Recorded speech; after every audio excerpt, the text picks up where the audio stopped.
Have you ever felt like you're facing a challenge so big, so impossible, that everyone around you thinks you're crazy for even trying? Imagine standing in front of a giant, a 9-foot-tall warrior decked out in heavy bronze armor, carrying a spear so massive its tip alone weighed 15 pounds. This wasn't a myth or a video game boss.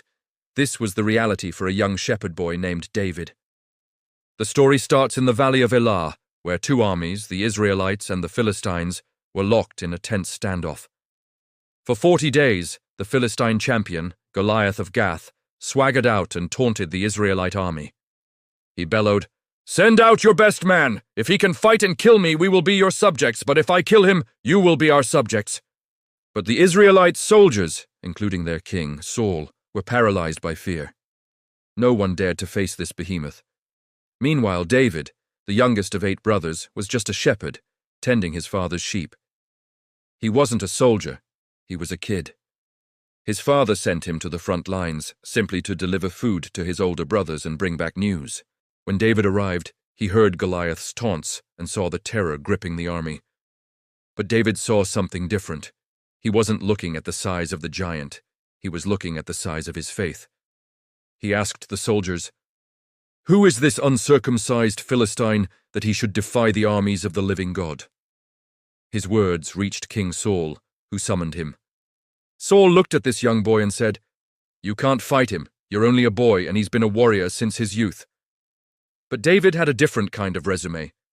He told Saul, "Your servant has been keeping his father's sheep. When a lion or a bear came and carried off a sheep from the flock, I went after it, struck it, and rescued the sheep from its mouth." David's confidence wasn't in his own strength, but in the God who had delivered him from the paw of the lion and the bear. He was convinced God would deliver him from this giant too. Saul, perhaps out of desperation, agreed.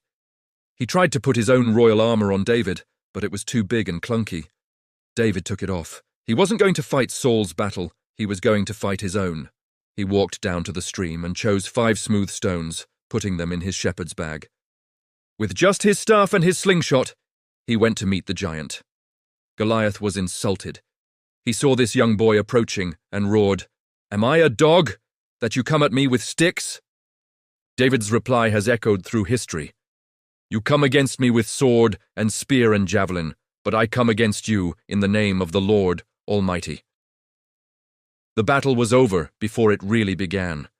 As Goliath moved in for the kill, David ran to meet him. He reached into his bag, took out a stone, placed it in his sling, and let it fly. The stone soared through the air and struck the giant right on the forehead, sinking into his skull. The mighty Goliath, the unbeatable champion, fell face down on the ground. The impossible had just happened. This story isn't just about a boy beating a giant. It's about courage when everyone else is afraid. It's about using the unique skills you have, not the ones people think you need. David didn't need armor and a sword. He had his sling and his faith. He turned his disadvantage into his greatest strength. What are the giants in your life? The challenges that seem too big to overcome?